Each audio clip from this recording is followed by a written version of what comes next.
Hi, I'm Chris. I'm Randall. Welcome to Chris and Randall. No, Arts and Arts and Entertainment. Arts and Entertainment with Chris and Randall. With Chris and Randall. We're going to get there, folks. I promise. Early days. Hey, Randall, we were just doing an episode where we talked about science fiction TV shows that we like and making recommendations, finding out what other people like. And Randall, you came up with an idea that you wanted to share about Bonkers Sci-Fi. I will tell you right now, I have no idea what this idea is about. I just cut you off because I felt like we were getting crazily off topic, and people like a good topic. So in case you're wondering what today's topic is, this episode's topic is Randall's Bonkers Sci-Fi idea. Bonkers and Sci-Fi. Chris's reaction to Randall's Bonkers Sci-Fi idea. All right. I think I ran Take it away. Okay. I think I ran this by you a long time ago, but I don't think you remember. But and very briefly. Probably my memory was erased by the Men in Black. So yeah, that's on the list. That's part of my Bonkers Sci-Fi. Oh, okay. I'm sorry. I did not mean to tip there. All right, folks. So so my idea is there's this genre of science fiction, sci-fi maybe, that it's probably more sci-fi than science fiction. If you know the distinction, I actually don't. What is the distinction? Well, some people say there's sci-fi and there's science fiction. So science fiction is like is more sciencey. It's more realistic. Okay, so like something like Ad Astra was very science fiction. Yes, but something like Star Wars is very sci-fi. The old Star Trek is science fiction. So is that like what the novelist called hard sci-fi versus, I guess, soft sci-fi?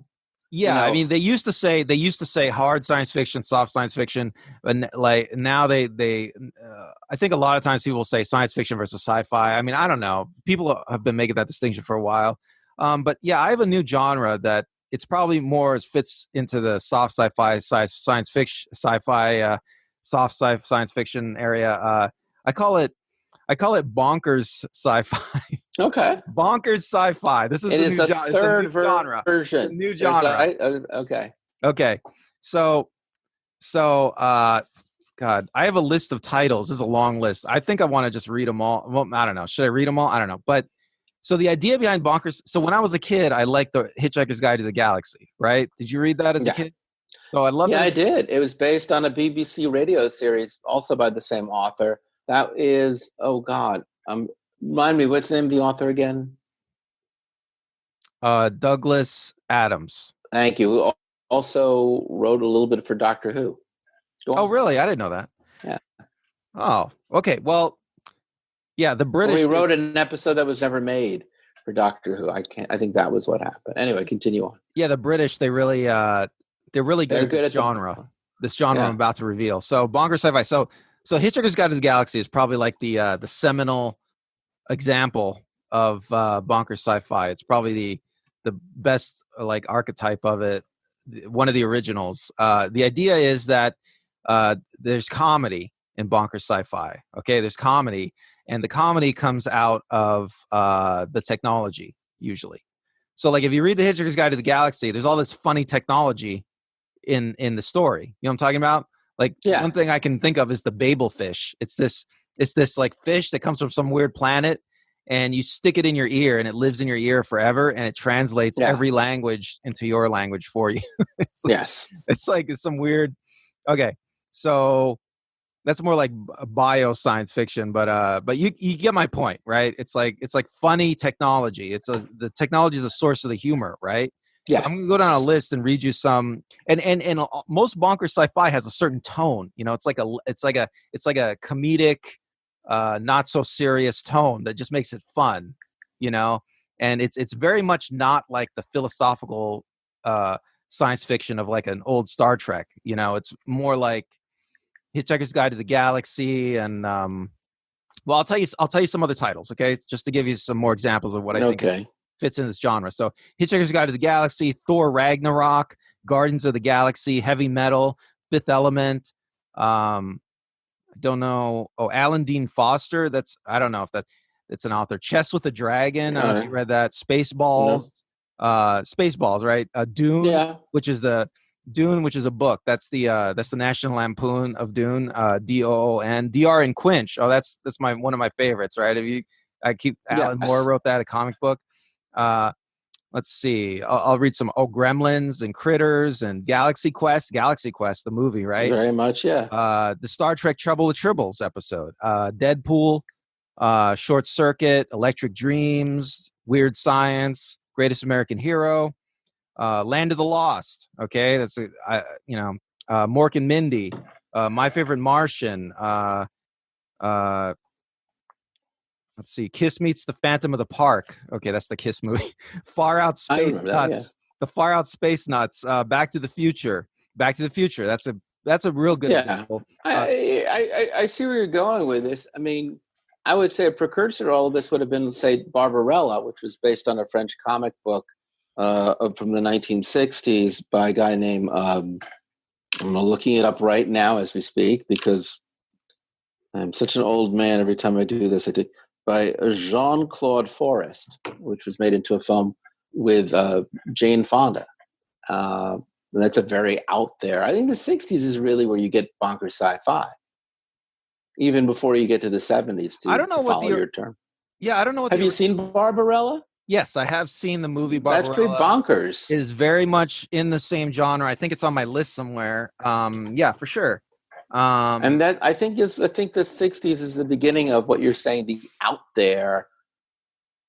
Idiocracy, I guess, is part of that too. Yes. So any Sleeper. Yes. So any Sleeper, definitely. So any place where the science, there's comedy that comes out of the technology. So you're totally on my page. You totally understand what I'm talking about, right? Yeah, I mean, I think that's Ghostbusters. 1984 is a satire, but 1984 is such a dark satire that very few people see the comedy of 1984 because it is so dark. But Orwell was a very funny man, and he really did write dark satire. But I don't think whenever you see an adaptation of 1984, the humor of it ever comes across. Wait, you think there's humor in 1984? It's a satire. It's a satire of socialism, communism, fascism, even just in general propaganda. It is absolutely a satire. And the blind allegiance people have to Big Brother should be seen as a blind allegiance to political ideology. But it's always played very heavy and very seriously. And that's fine. But I think you know what's funny about that is, familiar with Orwell, he was a satirist. You know what's funny about trying to write sci-fi. You know what? It's funny because I've never, what you just said right now, I've never thought of that before. That 1984 has elements of comedy and satire. But now that I'm thinking about it, maybe you're right. I mean, I would have to read another person who was a contemporary of Orwell who also wrote what I think is a satire that is inherently funny. It's just there's no good film version of it I've ever seen, which is Brave New World by Aldous Huxley. You think people are following Ford? Remember, right? And you have different society stratifications based on the chemicals in your brain. I mean, science fiction has always had, pretty much going back early on, a great relationship with satire and with comedy. It's just, I don't think until you get to the 1960s and more of the experimental stuff that you even touch on it. And it's not until the 70s that you get real funny stuff. I'm sure I'm wrong, but to me, Sleeper is like the first real science fictional comedy that I can think of. Where they clone a man based on his ear. Yeah. Sleeper is, or the robot Taylor voiced by that comedian. Right. I can't remember his name now. Anyway, yeah. But Hitchhikers came out before Sleeper, right? No, not at all. They're contemporaries of each other. Hitchhiker actually comes out just a little bit after Sleeper, to be honest with you. I'm trying to look up the year of Sleeper.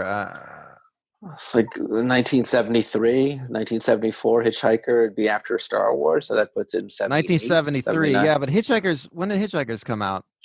Late 70s, early 80s. Wait. Yeah. I think it's 81. Are you telling me Woody Allen may have invented this genre and not Douglas Adams? Yes, that's exactly what I'm saying. Because actually, it even comes out before Spaceballs. Yeah, there were TV shows around that time, like Quark with Richard Benjamin. There was a number of sitcoms and early Saturday morning cartoons about funny aliens. Look, the '60s even had the one with Ray Walston, where the neighbor is an alien. My Favorite Martian. Oh yeah, My Favorite Martian. You know what? You're right, because My Favorite Martian. Wait, I didn't watch it that much. Was there like? That's the early '60s with Ray Walston. Was there comedy based on the technology on that? Well, the premise there is you have he has technology. He's an alien. The same, right? But I don't remember because it's been so long since I saw that show. I didn't watch a lot of it. I mean, was there comedy gags based on the alien technology? Yes. Okay, yeah. Well, My Favorite Martian might have been one of the first then. Well, yeah, I mean, all of that was, look, there was a movie with Don Knotts where he's a reluctant astronaut. I mean, there has been. Santa Claus versus the Martians. Do you remember watching that? That was a big show. Yeah, of course. A big one when you're a kid. So, yeah, I mean, all of this has been around at least since the 60s, and maybe even the Jetsons, if you want to throw all that stuff in together. But oh yeah, the Jetsons. The Jetsons. It definitely fits in this genre. But it's not until the 1970s that you have people like a Woody Allen, or you have people like in the early 80s when you have Mel Brooks. We have really funny people really dedicating a lot of talent and a lot of money to making the future funny. Yes, you're right. But now that I think about it, I think the Jetsons really, the Jetsons, I think is a really good example of this genre. I'm looking at it right now. It came out in 1962, and here's the thing about the Jetsons comedy is I think the Jetsons may have been one of the real beginnings of this idea. Well, they were the obverse of the Flintstones, same company, Hanna-Barbera. Right, and this was the reverse. Right, so this is what I'm about to say is like they basically just wanted to make like a future sci-fi Flintstones, right? And the thing about the Flintstones is a blue-collar, working-class urban environment, and the Jetsons are a suburban, upper-middle-class family environment. So they really are. They're the new economy. They're the new frontier. They're to the degree that the Flintstones represent a certain amount of the 50s life, the Jetsons represent a lot about what 60s life should promise to be. I love the Jetsons too when I was a kid. But what I want to say about the Jetsons is maybe it's like an accident that this genre exists, okay? Because if you look at the Jetsons as one of the real forerunners of the genre I'm talking about here, Bonkers Sci-Fi, okay?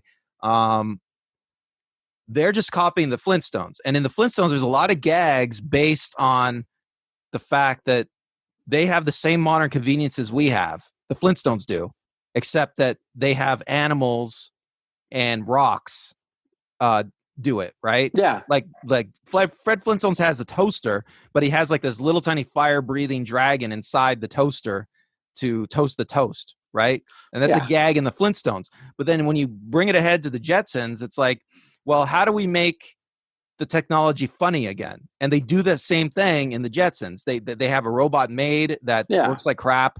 They have everything works like crap. Jetson goes to work and he's supposed to press a button every day, and his finger gets sore, from pressing the button. And that's again, it's light satire about the new middle class life. Where I think if you look at in Europe in the mid '60s when Francois Truffaut does an adaptation of Fahrenheit 451. Again, Roger Vadim's another French director does Barbarella. You have French science fiction by Mobius. All the way into the early '70s when you have that film Zardoz with Sean Connery. Even Rollerball, which is a pretty mainstream film directed again by. There's no comedy in Rollerball though. It's a total satire. Dark. What are you talking about? Dark. It's sport. Yeah, it's essentially a football game where corporations run the planet. So you have the oil company versus all of that is. I'm looking this up online. Nothing realistic. It's totally bonkers. I'm looking this up online. Remember, there's a computer with water that knows all knowledge. It's not played for laughs, though. You know what? Maybe. Well, but bonkers doesn't have to be. Soylent Green is really funny. Soylent Green. Oh my gosh! No, that's ridiculous. Absolutely, because it's people. No. I mean, Bonkers Sci-Fi means. I would say you can't just say it's comedy. Bonkers Sci-Fi means it goes to a very irrational place. It means there's something very irrational about people being made into crackers that feed other people. No, it's totally rational in the movie. No, bonkers means it's intentionally funny. Okay, you can't have unintentionally funny stuff. I think that have it be bonkers sci-fi. It also just means that it's far out. Because like there is something really far out. It's got to be intentionally funny. It has to be meant to be funny.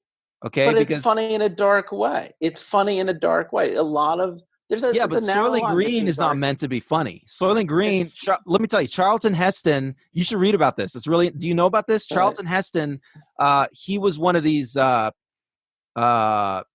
He was involved in population control organizations. Yeah. He was afraid of the future. He was afraid that even back then, he was afraid global warming was going to happen. But even like Planet of the Apes, which he was in, was originally based on a French novel by Pierre Boulle, which was a satire of society. I mean, whether it gets darker than the material intended, the satiric elements in Soylent Green, the satiric elements in Planet of the Apes. Okay, but you can see, but you have to agree. You have to agree. The tone of the Jetsons is different than the tone of Soylent Green. The tone of those, and the reason the tone is different. The Jetsons is funny, but bonkers also implies a certain insanity. And there's nothing crazy about You're stealing my genre from me right now. I'm adapting your genre because I think it's just really important to realize that there's just a difference between something that's funny and something is strange. Bonkers means mad and crazy. Bonkers means there is nothing mad and crazy about the Jetsons. It's just very funny. Well, maybe I should come up with a different name. Maybe I should come up with a different name because Planet of Apes. There's something very mad and crazy about people who become crackers. There's something very mad and crazy about when you turn 29 or 21,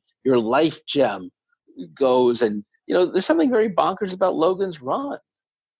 Because there's all of these films that you've mentioned, but they're beyond the very generic element of science fictional storytelling, which is science fictional storytelling is normally very hyper rational, isn't it?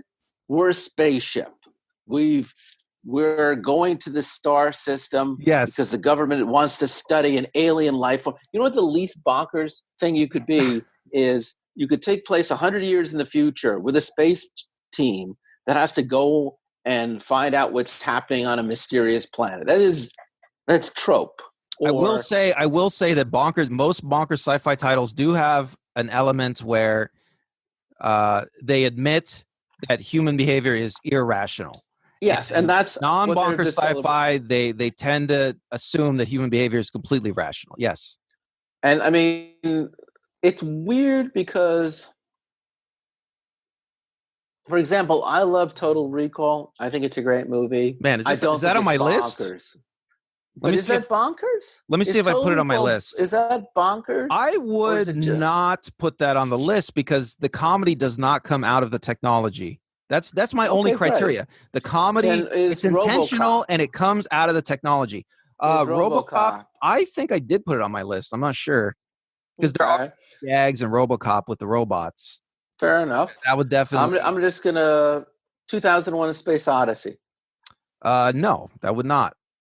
Even though there's no very gags trippy for the last 20 minutes. Yeah, but there's no gags. Pure psychedelia. There's no. Hal doesn't do any Hal doesn't do any pratfalls. Hal doesn't slip on any banana peels. I'm just kind of. That's what I'm saying. What you've developed. I'm going to throw out a few more, and you let me know if they fit the description by the genre you've created. See, RoboCop is not a good example because, even though there's a couple of gags, it's not overall. Okay, so like most bonkers sci-fi.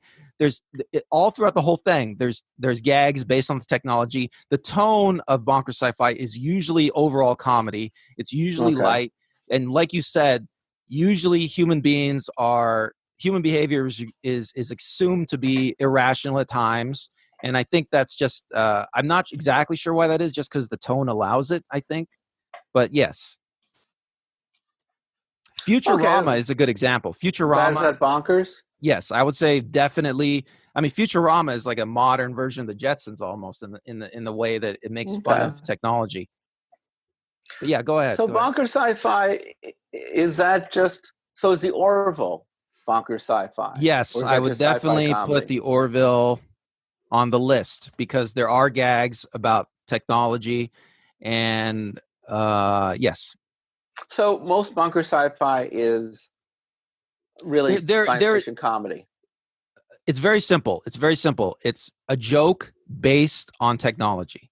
Okay. A joke based on a joke based on technology. And technology is like, I don't know, you have to define technology, but it's like any machine, any device, I mean, you see what I'm saying, right? Yeah, I feel like with a lot of science fiction, let's just talk about TV for a second, or movies. I think with a lot of science fiction, there's a fear that anything that is too, what you call hard sci-fi, like an Ad Astra, which is a movie, has a limited appeal to audiences. So the way that they get people to watch science fiction is they crossbreed it with another genre like action film.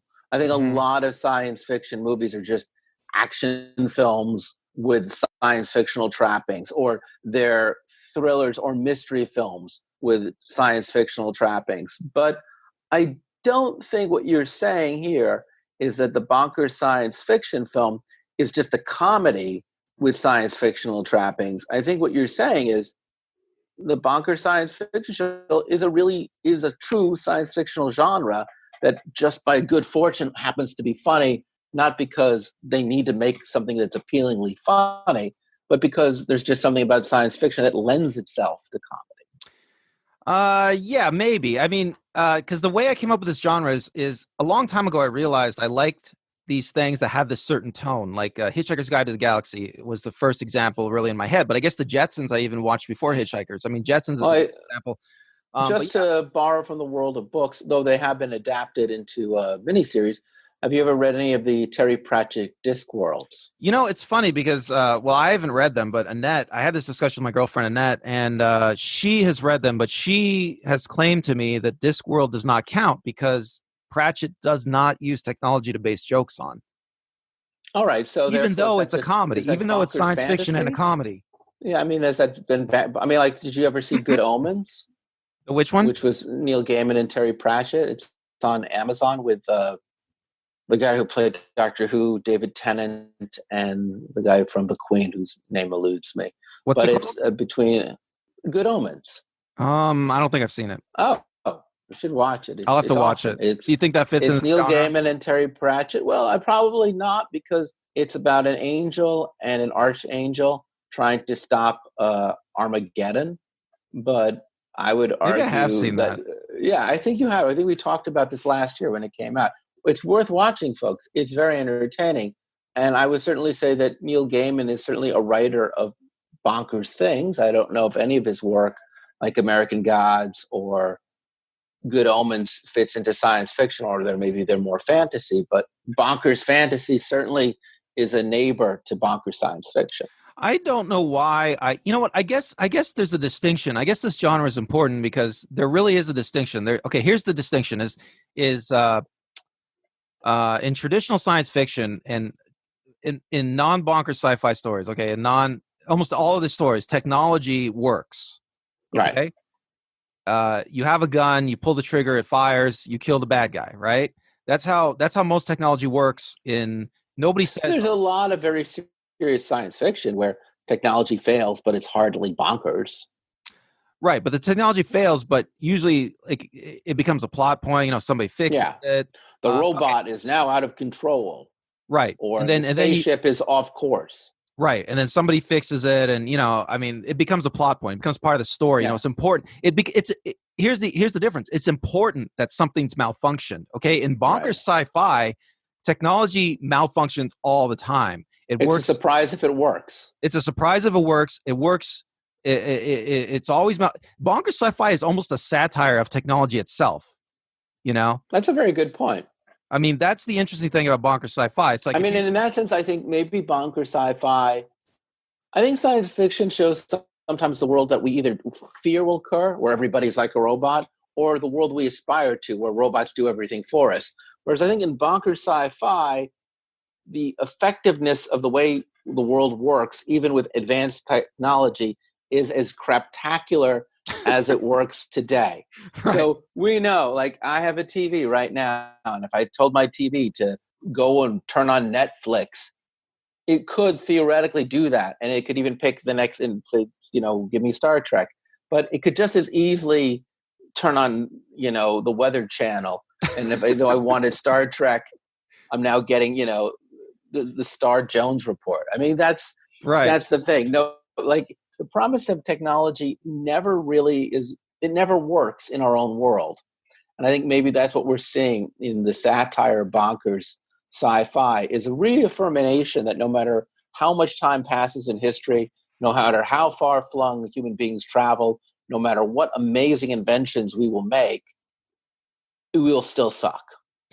There'll still be problems. I mean, there's this great episode of the Treehouse of Horrors from The Simpsons, which is a great Bonkers Sci-Fi mini stuff. Yep, there we go. And they do a parody of The Fly.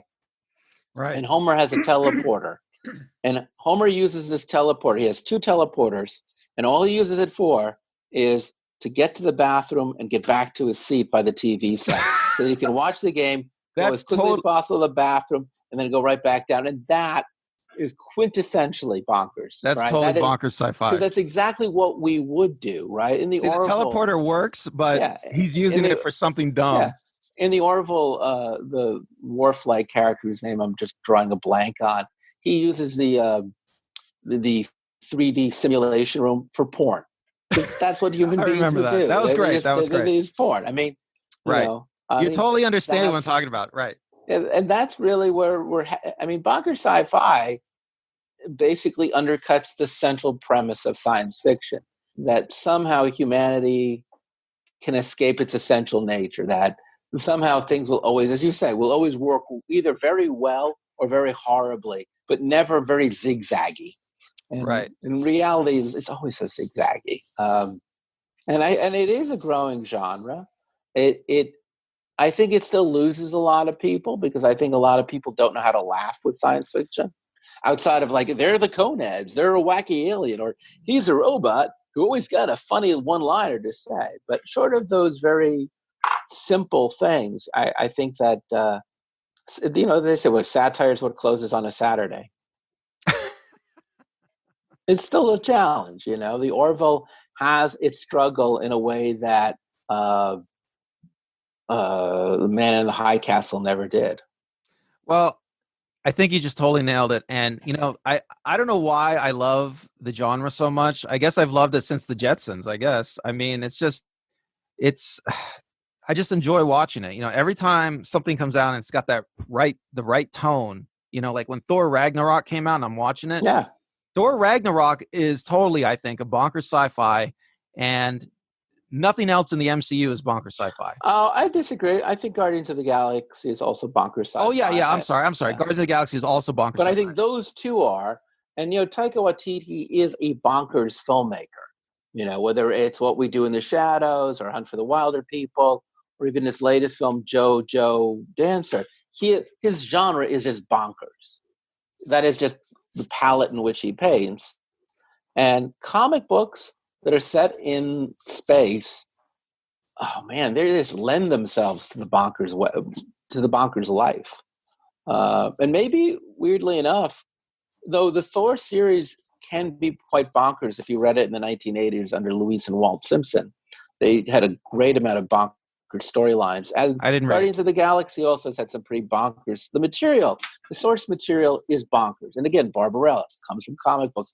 Comic books are inherently bonkers, or can be. And I think that it's quite possible that the popularity of films like Thor Ragnarok and the Guardians movies are making Bonkers Sci-Fi more palatable to a mainstream movie-going audience that normally doesn't like to laugh when it's watching sci-fi. Remember that movie we just talked about with Tim Allen and Alan Rickman and Sigourney Weaver, the sci-fi film? Which one? The one with those three in it. That's Galaxy Quest. That was not a successful film. Really? It came out almost 20 years ago. No, it was not. It's usually remembered today. Because most of the films that you're mentioning that are bonkers sci-fi, with a few exceptions like Sleeper or Spaceballs, for the most part, were not. Spaceballs and Sleeper, I think, both failed too at the box office. Actually, they both did, right. Bonkers Sci-Fi usually doesn't do well until you get to Guardians of the Galaxy and Thor Ragnarok. And then those two did well. They're part of the MCU. They have $1 billion of profit each. So we can thank, if nothing else, Marvel movies for finding a way of normalizing Bonkers Sci-Fi. Well, another Bonkers Sci-Fi I think that did well, or a couple others that did well, were Gremlins, Critters, and Ghostbusters, I think did well. Critters is a low-budget film. Gremlins is a mid-budget film. Ghostbusters, yes. Ghostbusters is probably the most but is it sci-fi, or is it really more about ghosts and goblins and fantasy? I think Ghostbusters is definitely a science fiction movie because it's ectoplasm. It's a mashup. It's a mashup, but yes, it is. I mean, it's the closest thing to a successful Bonkers Sci-Fi comedy, I guess, until you get to Thor Ragnarok and Guardians of the Galaxy. See, that's why if you look at Ghostbusters, it's so unique, because I think it is a Bonkers Sci-Fi movie. Those. I'll be an asshole and just say no, because it deals with ectoplasms and ghosts, and by that terminology, all the fantasy that we just ruled out would fit in. But okay, I don't have to be that mean. I will say that we're now finally living in an era where science fiction no longer has to apologize for being funny. Okay, by the way, I just looked up online. I looked up the Genesis dates of Barbarella and the Jetsons. Yeah. And get this. You're not going to believe this. What? Guess which one was first? Barbarella. They both came out the same year. Oh, wow. 1962. Both of them, I guess, were, the early 60s reaction to what was going on in the world with the space race, with America with Europe and the world coming out of a world war, and this new optimistic, futuristic aesthetic that was taking over design. So it makes a lot of sense to me. It's like maybe people were finally starting to sour on technology, because the promise of technology was always, since the start of the Industrial it's just the opposite. The 50s and the 60s were just the opposite. It was the promise of technology. Everyone was finally getting range ovens and new TVs and frozen TV dinners and cars and garages and automatic doors and remotes. It was the highlight. That technology would never be more praised than in the 50s and 60s. That was really the zenith of that era, which doesn't mean the artists aren't poking fun at what's going on. Philip K. Dick, who did write The Man in the High Castle and wrote some amazingly bonkers and Total Recall short stories and novels, probably the father, I would argue, of Bonkers Sci-Fi, or at least the grandfather. He is writing in the 50s, 60s, and early 70s about the very things that we're talking about now. Do you think man's essential nature? Do you think Philip K. Dick, do you think he made fun of technology in any of his work? Because I haven't read his work. Absolutely, yeah. Read his work. You'll love it. He talks about advertising, psychology, governments, money, and it is a world where there's a really great one. Well, how come when they make adaptations, it's not funny? Because they don't know how to adapt them. That's the best I can honestly say. Because they don't know they're making Bonkers Sci-Fi is why. They don't. Well, Bonkers Sci-Fi very few people want to make a story that isn't high stakes and serious. But at the same time, when you're a writer, you don't have to worry about those things because you're writing for yourself. Well, Randall, this was an amazing concept. Do you have any last words on it? Because I thank you for sharing it and opening my mind to it. But take us home on the summation.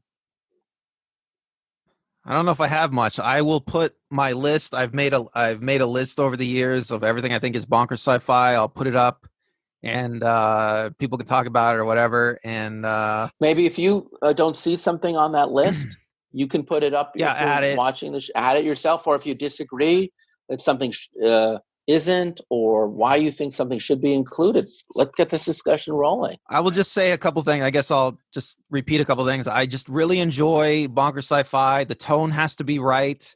And just because it's a comedy doesn't mean it's Bonkers Sci-Fi. Like, the comedy has to come out of making fun of the technology. Right, the Coneheads movie is not Bonkers Sci-Fi. Yeah, I haven't seen it in a while, but I think you're right, because there's not... It's a sketch just made into a film. and the fact that they're aliens, it's so marginal. It's any more than E.T., the Bonkers Sci-Fi Look, movie. if somebody fires his gun and it jams and he throws it away and gets a new gun and keeps fighting, that's not Bonkers Sci-Fi. But if he fires his gun and then the gun has an argument over why he shouldn't be shooting the person he's trying to shoot, and he has to philosophically explain to the gun why this person needs to die, that could be Bonkers Sci-Fi if it's funny. All right, well, let's see what you guys have to say. We're looking forward to it. Thank you again, Randall, for sharing the genre. I'll have to come up with something like that in a future episode. All right, well, folks, I hope you're okay. I hope you're well. Once again, I'm Chris. I'm Randall. And thanks for joining Chris and Randall Arts and Entertainment. All right, goodbye. Bye.